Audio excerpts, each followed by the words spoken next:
Hello, everyone, and welcome to Star Flag Media. Today is May 13th, 2022. We're going to have three pieces of gaming news to wrap up our week. The first one is with dealing with Call of Duty's next release. Following that up, we're going to have the Japanese hardware and software sales for April 24th through May the 7th.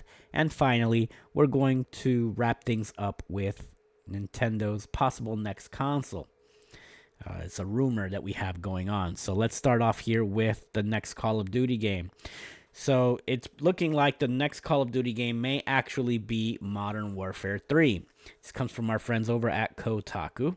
And it says Call of Duty's not all confusing practice of modern games named after titles that came out in the early 2010s would reasonably suggest that Modern Warfare 2's sequel would probably be named Modern Warfare 3. But as of late 2022, Bloomberg's Jason Schreier said that the next full game wouldn't hit until 2024, and that Modern Warfare 2's 2022 Call of Duty game would get a shot in the arm via paid expansion developed by folks at Sledgehammer Games. At the time, Schreier noted that it would just be more Modern Warfare 2 and not a proper sequel. Well, Insider Gaming's May 11th report actually says that Modern Warfare 3 is on the horizon with the full release and may be expected as soon as the end of the year. Gaming's report differs a bit from Schreier's report from just a few months ago, saying that Sledgehammer Games will be making the sequel, but instead of it being a sizable expansion, it's going to be an actual full-blown release. So according to Insider Gaming's sources, the release will land on November 10th, 2023, with an early access period 8 days earlier, and 2 beta weekends in October of 2023, October 6th for the PS4 and PS5, and October 12th for Xbox and Xbox and PC. For what it's worth, these dates do historically match up with the typical Call of Duty format for releases, a few beta weekends, and then the full-blown launch. This game will include a fully featured campaign, multiplayer, good old zombies, and a Warzone 2.0 map, along with expected seasonal model kicking off in December of this year. There's no indication that Warzone will receive a sequel, just a new map, Las Almas, which has been rumored for the next site of virtual war crimes since November of last year. Pretty interesting. We know that with Activision especially and the Call of Duty franchise, they like to hit us with those yearly releases. So it doesn't really surprise me at all that they're going to go ahead and capitalize off of Modern Warfare 2's success and follow that up with Modern Warfare 3 right away. It didn't initially sound right to me when they were saying, oh, they're going to skip a year and we're not going to get a full blown out sequel until 2024. That goes against everything that they do. And even though there has been a dip here and there, depending on the release of Call of Duty players, for the most part, it's just an insanely huge franchise that sells millions of units and has millions of participants going in yearly and participating in the new releases. So until they see like a huge drop off, I don't see them taking those bi yearly releases, especially with the Call of Duty franchise. It's not exactly like Activision has any kind of real competition out there, and of course there's players out there who swear by Battlefield, but we all know Battlefield has had nothing but extreme difficulties, especially at launch. And by the time that they get their stuff together, it's already too late. Call of Duty is eating their lunch every single year that it's been released, and yeah, that's just the way it goes. The next portion here that we're going to be talking about will be Japanese software and hardware sales for April 24th to May 7th, 2023. And this comes via Go Nintendo. So if you're wondering how the consoles held up in Japan over the last 2 weeks, well, the Switch software-wise made 8 of the top 10 best-selling software lists, and Mario Kart 8 Deluxe has retaken the number 1 spot, which can likely be attributed to that new Super Mario Brothers movie being released overseas during this time period. As for the rest of the chart, it's quite standard with top selling titles like Kirby Return of Dreamland, Pokemon, Splatoon, and Nintendo Switch just basically dominating the charts over there.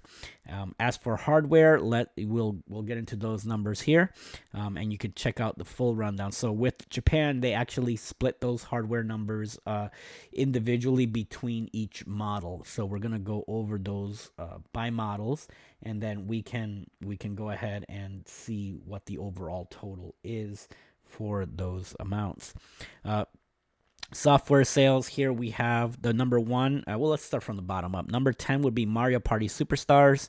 Number 9, Nintendo Switch Sports. Number 8, Super Smash Bros. Ultimate. Number 7 with Star Wars Jedi Survivor. Number 6 is Minecraft for the Switch. Number 5 is Splatoon 3. Number 4 is Pokemon Scarlet and Violet. Number 3 is Kirby's Return to Dreamland. And number 2 would be the PlayStation 4 version of Hogwarts Legacy, which goes with what Warner Brothers was saying. They were expecting to sell a few million units more.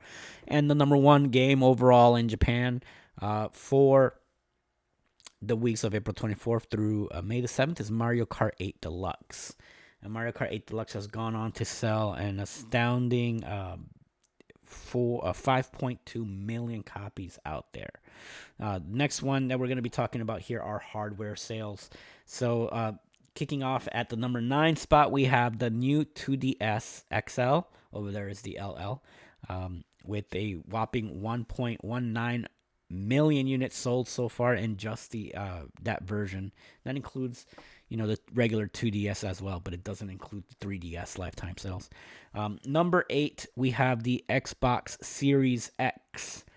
And number 7, we have the Xbox Series S. If you want to know how many consoles they sold that week, so the Series X sold 650 units, and the Xbox Series S sold 674 million units, with the total lifetime sales of Xbox in general, just combining them both, is sitting at, excuse the math here because I'm just using a calculator quickly. I should have done this beforehand. So the total lifetime sales of Xbox Series S and X in Japan combined is sitting at 437,000 units. So it's not a lot. They don't exist in Japan. Xbox has just never had a stronghold over there, and they've done a good job with marketing. They've really tried. They especially during the 360 era, they really tried to market to the Japanese market, and they just don't respond out there. They're still selling units. It's just almost non-existent. It's a very, very niche market. The number 6 system out there was the PlayStation 4. Number 5 was the Switch Lite. The number 4 selling console was the digital version of the PlayStation 5. The number 3 selling console was the regular Switch. The number 2 selling console was the optical version of the PlayStation 5, with the number 1 selling console being the Switch OLED model. When we look at the lifetime sales of the Switch Lite, and Switch OLED model, it looks like in Japan, they're like 15 million, 20 million units in. So when you compare that to 400,000 Xboxes, it shows you the huge disparity in numbers. Japan is its own bubble, but overall in the global sales scheme of things, we're gonna have a future episode where we talk about just global sales in general and go over those numbers. But overall, Xbox is just trailing way behind. And this all started with the Xbox One and really trying to force people to get those Kinect units. I think they made a huge misstep on that. But we'll talk about that some other time, or you guys can let me know what you guys think below in the comments section. And then finally, we have the next Nintendo console, maybe. This comes from Sharp. Sharp Electronics confirms that they have a production of a new LCD display for a, quote, new console. Now, this could possibly be that rumored Sony streaming gaming platform that we spoke about before, that may be called the Q Lite internally. But Sharp and Nintendo have had a big history of performing and working with each other when it comes to producing displays for Nintendo's units. Uh, so let's go over here. It's a VGC and Bloomberg article. It says electronics manufacturers Sharp has confirmed that they're working on an LCD display for a new console. Sharp Chief Executive Officer Robert Wu went so far as to confirm that their company has been involved with this console since the research and development stages, but stopped short of naming its partners. What we do know is that Sharp has worked with Nintendo in the past. They've played a part in production for both the DS and the Switch. So it's not crazy to think that the two would pair up again for a future console. As to whether Nintendo's behind this Sharp's next gaming project, we don't really know, and that remains to be seen. But the reality of it is we're getting really close to the end of the Switch's life cycle. They're looking to bring out some big major hits to push console sales towards the end, give it one last big holiday, and probably we're going to be getting a new Nintendo confirmation of a console very soon. And I'm going to say, and by very soon, I mean probably by the end of March of next year. They'll announce something, maybe in the summertime at the latest, so that they can have a new system out there by the end of the year and get that holiday, that holiday launch, which would be massive for them, especially now that the PlayStation has become more widely available and the Xboxes are easier to find. I think that getting a new console out next holiday would be very good because Sony would have already reached its near peak as far as saturation. Xbox, everybody who has an Xbox, I think, already has one. Who wants an Xbox already has one. And this would really be a big shot in the arm for Nintendo in the 7th year of their Switch system. And, they don't want to let what happened with the Wii happened to the Switch, which is they waited just a little too long to release the next system, and we all know what happened there. The Wii fell off a cliff, and the Wii U just never picked up the ball. It was already too late. I think it's really interesting. It's very possible that Sharp has this new system coming up, and they're working with Nintendo. Let me know what you guys think in the comments. Do you believe that this new display is for Nintendo? Do you think it's for Sony? Or could it be like a new Nvidia Shield? We just don't know, right? Let me know what your predictions are in the comments below. What do you think about those Japanese sales? And would you pick up Modern Warfare 3 if they released it already in the end of the year?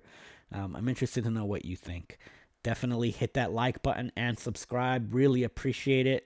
We are growing. We're trying to get this channel up and running. And if you have any ideas of what we can do to make things better for you, drop a comment down below and let me know. As always, you can follow us here. Subscribe. You can follow us on twitter.com @StarFlagMedia. And as always, thanks for playing.